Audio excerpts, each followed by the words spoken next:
Hoje, no consultório fiscal, começamos por falar da isenção do imposto sobre veículos para as famílias numerosas. Marta Gaudêncio, muito bom dia. Bom dia. Existe aqui algum benefício no código deste imposto que estabeleça a redução a pagar? Existe.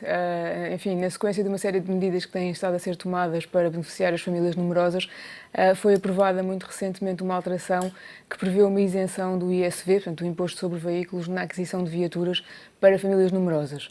Primeira nota, esta medida só vai entrar em vigor a 1 de janeiro de 2016. Portanto, apesar de já ter sido publicada, só vai entrar em vigor nessa altura. E qualquer sujeito passivo pode beneficiar ou só mesmo as famílias numerosas? Só mesmo as famílias numerosas. O que está previsto é que famílias numerosas são aquelas que têm ou mais de 3 dependentes a cargo, ou então têm 3, mas 2 têm menos de 8 anos. Portanto, isto é que é considerada uma família numerosa. Portanto, são só estas famílias que vão poder beneficiar. E esta redução aplica-se a qualquer tipo de automóvel? Não, veículos, enfim, aqueles que serão normalmente utilizados pelas famílias. Veículos ligeiros de passageiros, com mais do que 5 lugares, e depois tem a ver, o tipo de veículo que também se qualifica, tem a ver com as emissões de CO2, portanto, tem de estar dentro de determinados limites para poderem beneficiar desta medida. Em termos de valores, a isenção tem algum limite? Tem. O limite que ficou fixado foi de 7.800 euros. Portanto, no fundo, a isenção é de metade do ISV, é até 50% do ISV, com um limite de 7.800 euros por viatura.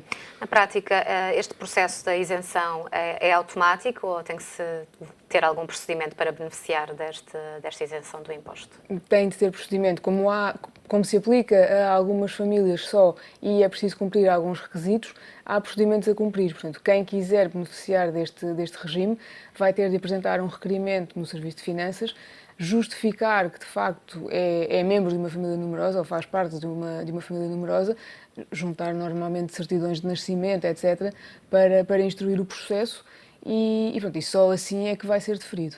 Existem critérios para distinguir quais são as famílias ou os agregados familiares que podem beneficiar então de 50% de isenção deste imposto? Existem. Aquilo que nós temos sempre de pensar é quem é que são os dependentes e como é que são constituídos os agregados familiares para efeitos de IRS. Nós temos, em geral, o agregado familiar composto por, quando é um casal e filhos, sendo que os filhos têm de ter determinadas idades, até aos 25 anos normalmente, é o limite, porque depois dos 25 anos, em regra, deixa de ser considerado parte.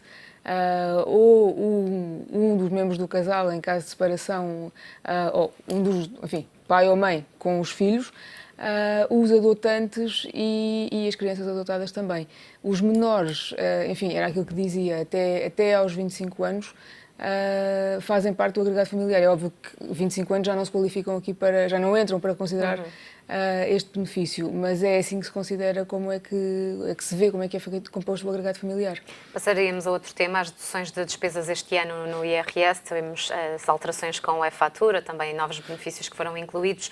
Como é que passarão a ser apuradas as despesas dedutíveis? As despesas vão passar a ser apuradas, na maior parte das vezes, pela administração tributária. E aqui é preciso ter muita atenção, porque nós todos já estamos habituados há algum tempo a que algumas das despesas apareçam na nossa declaração de IRS, quando a preenchemos na internet, já vem o valor pré-preenchido. O que vai passar a acontecer agora com a maioria destas despesas, ou seja, com as de saúde, com as de educação, é que passam a ser consideradas ou calculadas também pela administração tributária e vão aparecer na declaração. O problema, enquanto que há algumas despesas, enfim, é muito fácil verificar, porque nós estamos a falar, por exemplo, do valor dos rendimentos e das retenções na fonte. Quase toda a gente tem uma declaração da entidade patronal que diz, no ano X, recebeu um determinado valor, fez retenções na fonte de um determinado montante e contribuições para a Segurança Social. Aqui é muito mais complicado para a pessoa singular controlar. Porquê? Porque nós vamos ao médico ou vamos à farmácia, tendemos a guardar as faturas e, à partida, todas estas entidades, os hospitais, as escolas, as universidades, estão obrigadas à comunicação de faturas. Mas algumas não estão.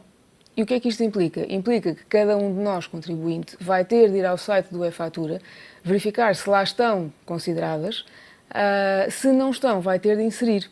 E depois, claro, verificar se tem os números de contribuinte e tudo isso. Isto torna um bocadinho mais difícil, pelo menos para algumas pessoas, aquelas que não estão tão habituadas a utilizar o e-fatura, vai tornar muito mais difícil a verificação dos valores, porque enfim, uma pessoa que esteja mais ou menos habituada, por exemplo, há dias acediu ao meu e-fatura, já lá estavam uma série de faturas. Depois, mais uma questão, se forem profissionais independentes, portanto, pessoas que tenham rendimentos de categoria B, vão sempre ter de indicar se aqueles valores foram utilizados no âmbito da atividade profissional ou fora. E tudo isto tem de ser verificado no site. Portanto, é possível que gere alguma dificuldade para quem não está habituado, porque, de facto, a conta ou o cálculo é feito pela Administração Tributária e tem de ser validado até 15 de fevereiro do ano que vem. Portanto, estas deduções que nós estamos a juntar agora os documentos para 2015, todas as despesas que tínhamos em 2015, vamos utilizá-las na declaração a entregar em 2016. Primeiro temos de ter o cuidado até ao final até meio de fevereiro, verificar se está tudo e confirmar o valor. Lá está, não vai ser simples para toda a gente. É muito mais fácil para a Administração Tributária, porque isto resulta do cruzamento de informação e, portanto, não há aqui faturas praticamente que fujam do controlo. Para o contribuinte não vai ser mais fácil. E aqui inclui também as despesas de saúde? Inclui as despesas de saúde, inclui as despesas de educação e inclui, salvo erro, as despesas com dedução de custos bancários, ainda as despesas da habitação. Mas essas é mais fácil, porque normalmente é uma instituição de crédito que envia a informação.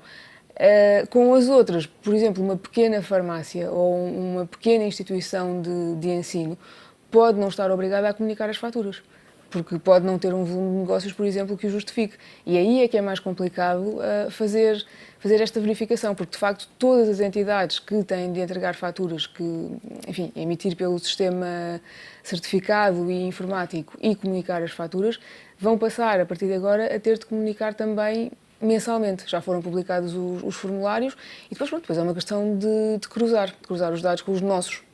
Marta Gaudêncio, muito obrigada por ter estado neste consultório fiscal. Fazemos agora um curtíssimo intervalo, voltamos já a seguir.